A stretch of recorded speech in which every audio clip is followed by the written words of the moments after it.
ever brought your magic to Walt Disney World like, hey, we came to play? Did you tip your tiara to a Creole princess or get goofy officially? Step up like a boss and save the day? Or see what life's like under the tree of life? Did you? If you could.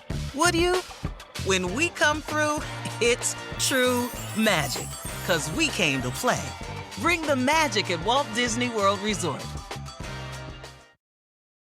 Tyler from Wendy's here. The best part of Wendy's new Cinnabon Pull-Apart is every part, which means mornings don't suck now. Unless you don't get that cinnamon sugar ooey gooey frosting deliciousness. Get to Wendy's for the new Cinnabon Pull-Apart. At participating U.S. Wendy's, Cinnabon is a registered trademark of Cinnabon Franchisor SPP LLC. You are tuned into The Library with Tim Einenkel.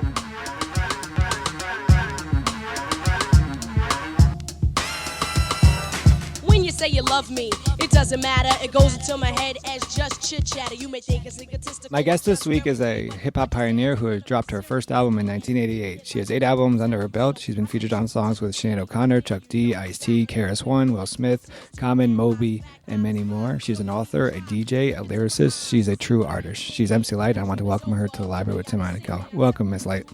Thank you. Thank you very much. Just paper thin.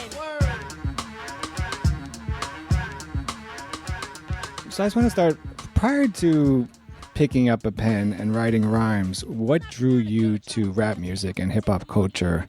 And then what did you want it to teach and contribute to the culture and the music? But what did you want the music and the culture to teach and contribute to you? Well, it had already contributed, I guess, the art of storytelling, because that's what really drew me to it. I think the first record I probably learned all of the words to was The Message with Melly Mel.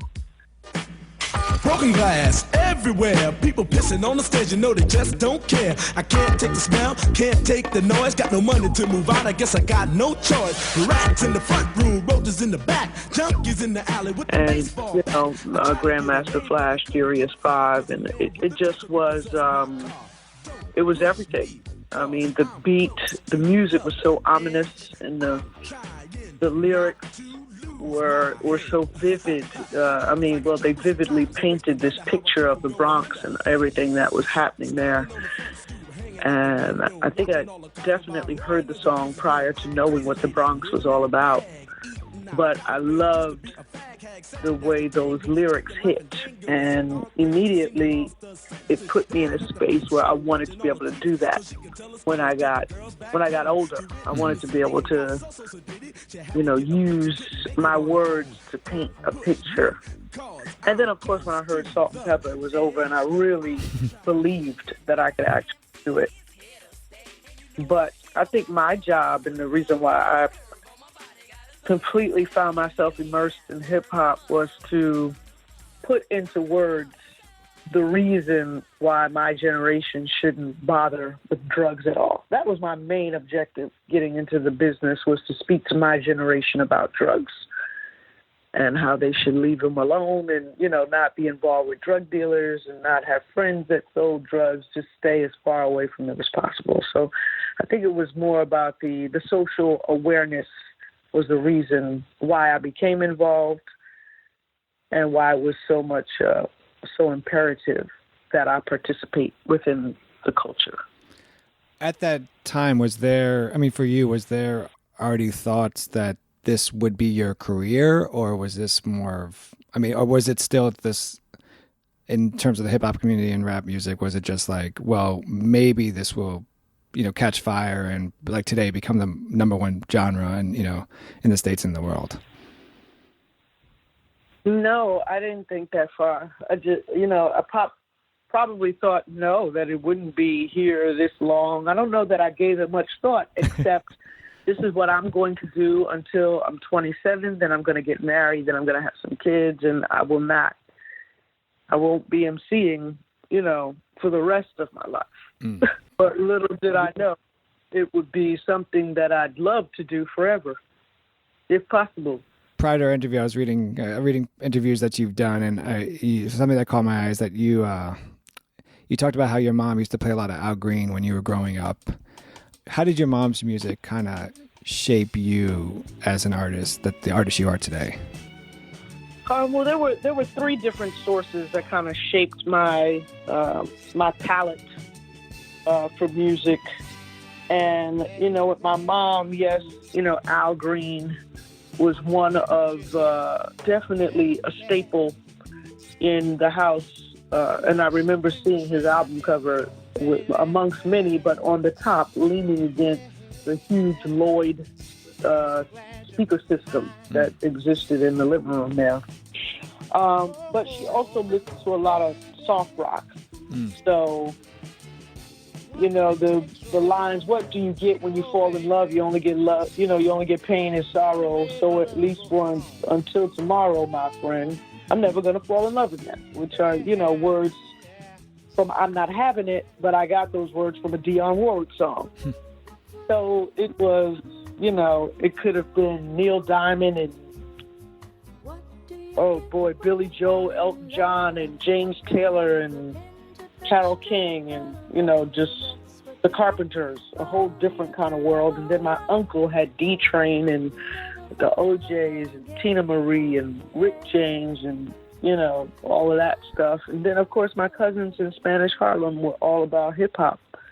Where I heard the Treacherous Three and Curtis Blow and, just the Funky 4+1 More. And so it was definitely, and then where I lived in Brooklyn was reggae, every day, all day. So it was a wide range, and I think I used some of those influences throughout my rap. I think in one song I say something about getting cooped, and that was in Survival of the Fittest, and that, of course, came from Shelly Thunder, which was a reggae song. So I've used the inspiration throughout my music and lyrical contributions. MC Lyte, we obviously all know you as the solo artist, but during an interview I did with King of Chill, he remembers meeting you as part of this group, Sparkle and Dazzle. For the listener, who were Sparkle and Dazzle, and kind of what did you hope for the group to become? Well, the group was called Pure Elegance, and, each of us had a name, of course. I don't know. At that time, I think we were really just having fun with what we were doing. And I remember we wound up getting a manager. And, at that time I was going to school. I was in high school, and, I'd sent my registration money for college. So it was like the thing to do at that point, to see, where we would go, I guess. But she wound up going to, I think, nursing school. Mm-hmm. And I wound up auditioning as a solo female artist for the record label. So when you auditioned for the label, I heard you say that you were kind of you presented them essentially a book of poems, and then they decided that they wanted to create beats around your poems. Did you want your poems to become rhymes per se, or when you first wrote them? Because ultimately, what did you want your poems to become prior to this audition with the record label? I think, what did I want my poems to become? I mean, I wanted them to be used, and I did foresee them to music, and it might have been, poem/rhyme. Excuse me, they just weren't written to music. They were written, to just paper and, my thoughts, as opposed to being incited by a beat or something of that nature. But I'll tell you one thing, I was happy I had that book. I hadn't looked in the book in forever. I started writing in that book, I think, when I was 12. Oh, wow. And it was a composition book with just a whole lot of stuff in it. And I remember at the audition, I just kind of rummaged through and found things that, looked interesting, and just spat them out. And they sometimes, I think at one point they had a couple of tracks already, and I would put the rhyme to it And at other points, they would just start creating right there on drum machines, which I think is how I Cram to Understand You was born. And the reason why it's so long and doesn't have any kind of format to it. It's just, here, take all of it. King of Chill remembers the weekend that you spit Cram to Understand, and he said he was completely blown away by what you did. What was did you have your own personal thoughts about the rhyme at the time, and did you kind of think what you were doing at this time was such a quote-unquote big deal? You know what? Looking back, it's definitely kind of missing parts to it. It's always like your memory, you don't remember like everything. I mean, you do remember everything, but consciously it's like snaps, it's like photo snaps or like a quick montage of the things that you do remember. Right. And I just remember it happening very quickly.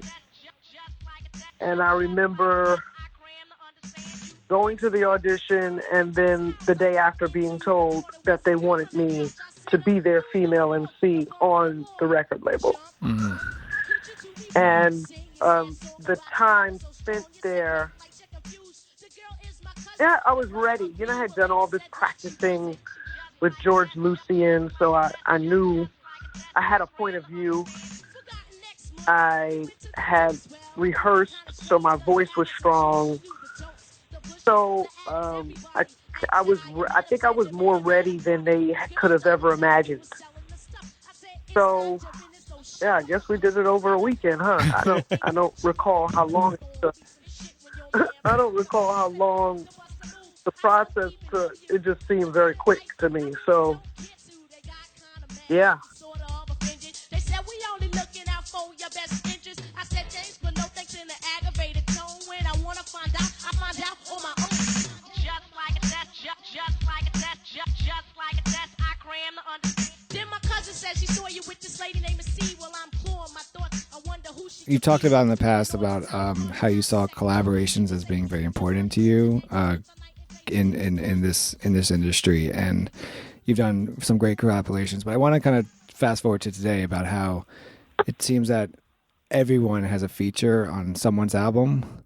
Was that the kind of collaborations that you're envisioning when you say collaborations are important to you, that just anyone could be featured on someone's song? Or is it more of the process of, writing together or, making sure that your verse matches his or her verse? What were you envisioning when you kind of made that plan? I guess just cohesiveness and the art of combining thought and action and I guess like-mindedness happening and being able to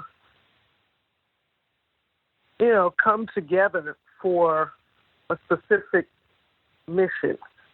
And I think what I was probably talking about was the collaboration that happens between an artist and a producer. Oh, okay. Yeah, I might have been talking about that more so than many artists on a record, although I feel that's just as important. But at the time, I meant being able to really sit down with a producer and collaborate with one another. And I think, throughout the time, I've worked with a lot of producers. And, choosing a track from a producer and going in with them and just, putting whatever I want over it is one thing. Then it's another thing to work with a producer where they create the music with you there and they have a lot of input that they'd like to impart with the creation of the rhyme, with the lyrics and the topic and the content and so on and so forth. And I think that level of collaboration is much more enticing to me than just, sending me a track and me writing over it. That, I can do that all day. Matter of fact, I wind up writing the tracks that I don't actually record to. If that makes any sense. like, if I hear a track that's just like, oh my God, it just like incites a whole nother level of rhyme, I may write to it and not even really use it because it doesn't, it kind of doesn't elevate my game musically. Like, been there, kind of done that in that way, but it still gives me a reason to rhyme. Are you still able to, because you're obviously continuing to create music, but are you still able to have that producer MC collaboration process where you're able to sit down with the artist, or is it just kind of by default that everyone wants to send like the email, back and forth to each other? Well, I just think it's probably in lieu of time. Everybody's spread out, and it's like, okay, when will we get together to make this happen? Right. Kane and I are working on a project, and really it's about our schedule and being in the room at the same time and having it be completely cohesive and not like I drop a verse and just send this thing. It takes for better planning to have something that really sounds like you were in the studio at the same time. So, and that's the kind of work that I actually like to do, is where if we weren't there at the same time, you can't tell. When you did I think one of the most powerful collaborations, you did a sticker with Chuck D, Ice-T, and Ice Cube off of Terminator X's album. Was that collaboration? Was that a collaboration process where you all were able to be in the studio at the same time? How did that come about? I think Chuck asked me to be on it, and no, we were not in the studio at the same time. However, I did go to Chuck's studio to do it. It probably still was the same microphone, the same board, that had taken in all of the vocals and such. So I think that stands for something. It wasn't, them trying to match audio that was sent in. I actually went to the studio and recorded it there. One thing, going to this interview, I appreciate is trying to listen to all your entire discography, and I noticed that you really adapt styles really well. And you even talk about how you have to do that in the track TRG off of Bad As I Wanna Be. When you begin to think you can't be gone, but you can be gone in the blink of an eye. Don't ask why, cause you tried. Somebody came along that was twice as fly. I remember when I hit the scene, it was the second phase. Rope chains, 2-finger rings, those were the days. Latin quarters. Where you kind of talk about adapting the styles and also lasting in the industry. When did you personally learn this lesson about how to last in the industry? And did the business side of the industry ever deter you from pursuing the art? Oh, goodness. Well, I definitely think it's necessary for one to do that. If not, you kind of get eaten up by these waves that kind of come through and shock the culture and send it in a completely different direction. And I think if you're smart enough, you can kind of get on that wave, or at least have a group of people that tell you should. And I think for me, it was just that. It was, after Poor Georgie, things kind of went really hardcore with, Cypress Hill and House of Pain and Naughty by Nature. And, out of that, I was able to, go down to Teddy Riley and get Roughneck. Mm-hmm. And I think that was, the big deal from that record. And then when, Biggie came and kind of cooled everything out and made it about lounges and chilling, and, I was able to get Keep On Keeping On from Jermaine with the success of, Escape and the things that were happening down in Georgia. And then the tide kind of went even, more lax, but still, with Biggie and Bad Boy lighting everything up, where I was able to get Cold Rock a Party from Puffy, which, you know, he was on fire with all the remixes he was doing. And, Right. you know, so just being able to, you know, unfortunately, some could even look at it like jumping on a bandwagon. But because I had been in hip-hop, you know, since 87, it felt, you know, almost natural to kind of add these pieces to the discography. And the funny thing is, you said 8 albums. I actually have 10, but the last 2, of course, were independent. So it's kind of hard for people to understand. It's still something that I do. I put music on my MC Lyte app all the time. And I have, you know, an album called Legend that was released vinyl only about 3 years ago, which has Common and Coco and Faith and Lil Mama and Kenny Lattimore. It's like a great piece of work that is definitely worthy of checking out. And then most recently I have Spotlight, which was part of a Nissan initiative and activation at the BET Awards. And that record is just cold. So I guess it's just all about what's happening at the time. And if you're lucky enough to, you know, have your hands on the pulse of what's happening, then you can be counted in. And I was able to do that for many years, which to me is really important. And I think there's definitely other MCs. LL has been able to do that, you know, to move with the times and work with the producers that are setting that, you know, that sound up for that era of time. Do you have a favorite kind of style or era that you like to rhyme over or at?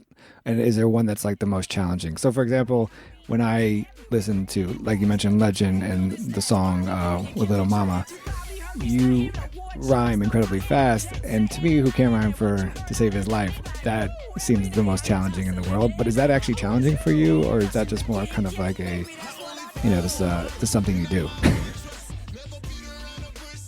Yeah, it's just something I do. It doesn't feel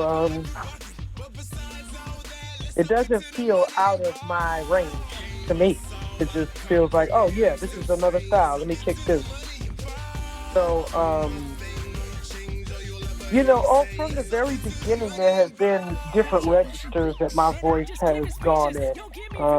You know, Light as a Rock to me was, you know, very sort of cut through. You know, my voice was at a higher range, and this is where I stayed up there. And then I had 10% this, where I was able to come down here and kind of live. So I think I've existed displaying many different ranges of my voice. And, you know, with the song you're talking about is Ball, I enjoy that just as much as I do the slower type syncopation. It just depends on what the music calls for. So Legend was your first album in over 11 years, and that was dropped in 2015. Where are you now as an MC, and then what's next for MC Lyte the MC, but what's next for MC Lyte the person? Well, you know, I'm still creating. We've got lots of music of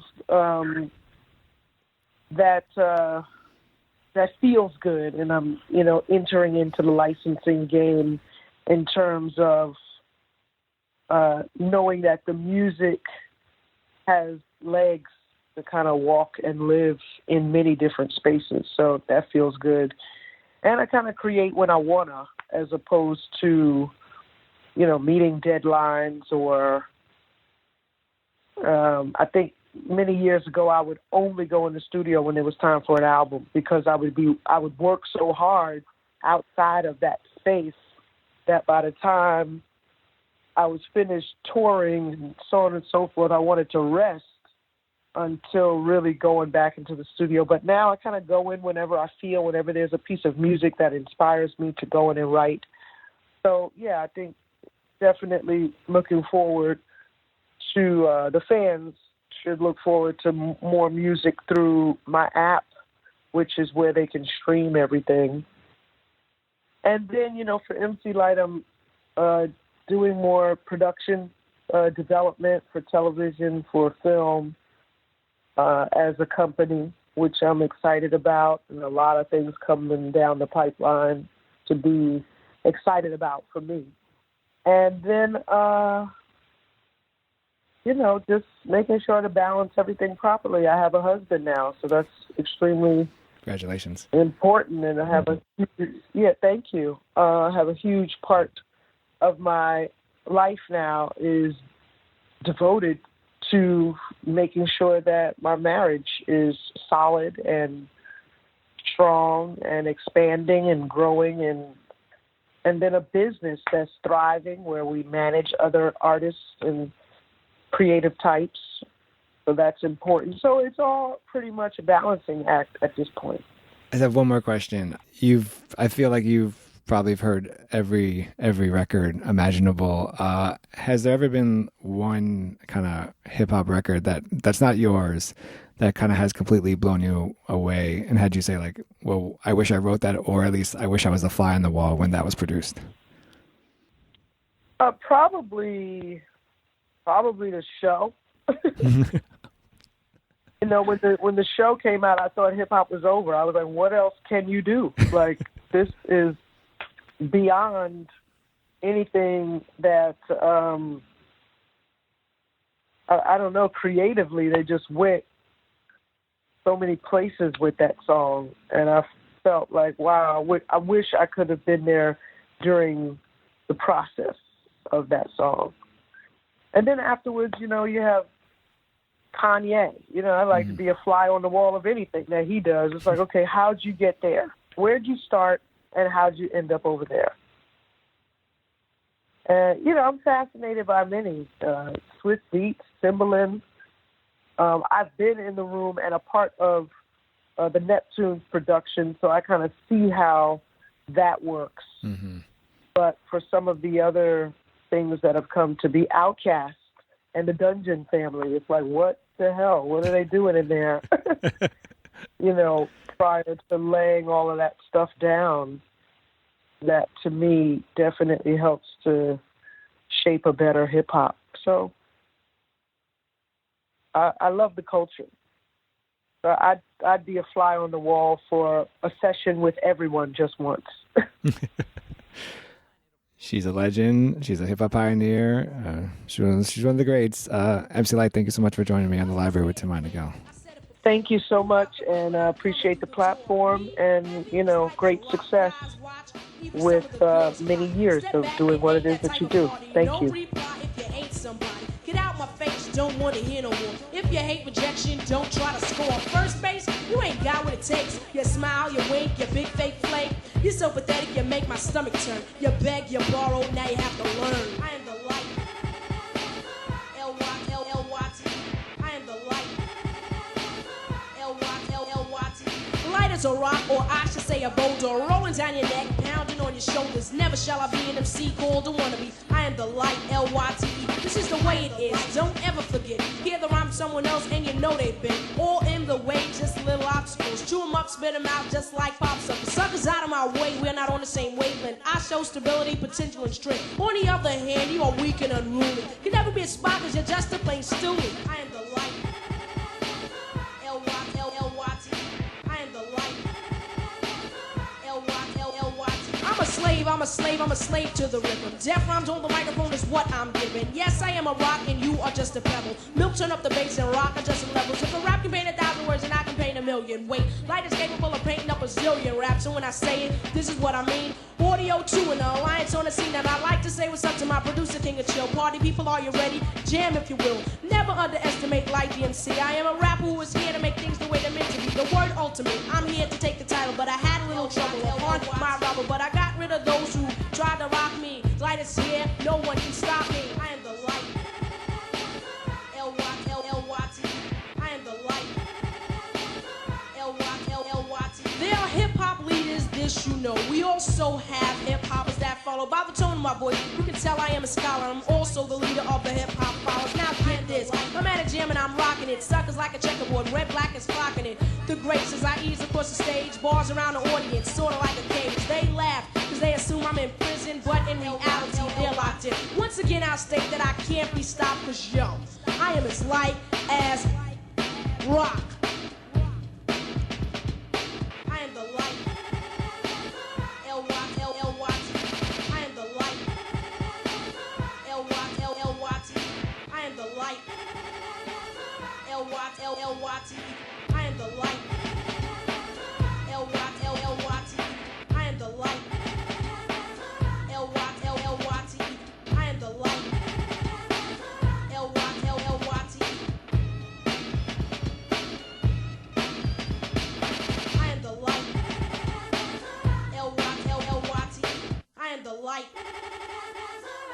L-Y-T. I am the light. L-Y-T. I am the light. L-Y-T.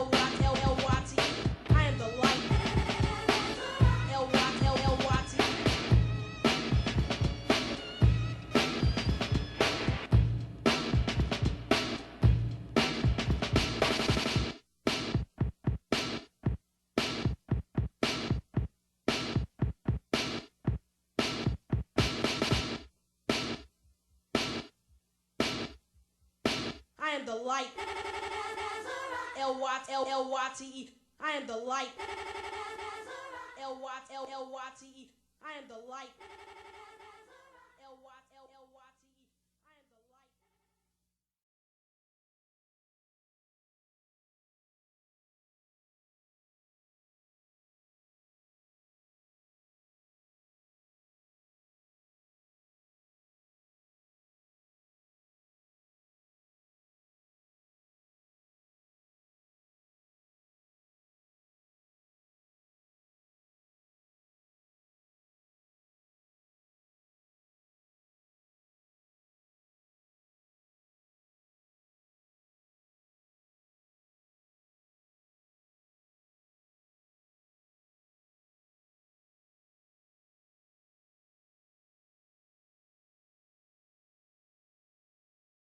Tyler from Wendy's here. The best part of Wendy's new Cinnabon Pull-Apart is every part, which means mornings don't suck now. Unless you don't get that cinnamon sugar ooey gooey frosting deliciousness, get to Wendy's for the new Cinnabon Pull-Apart. At participating U.S. Wendy's, Cinnabon is a registered trademark of Cinnabon Franchisor SPP LLC.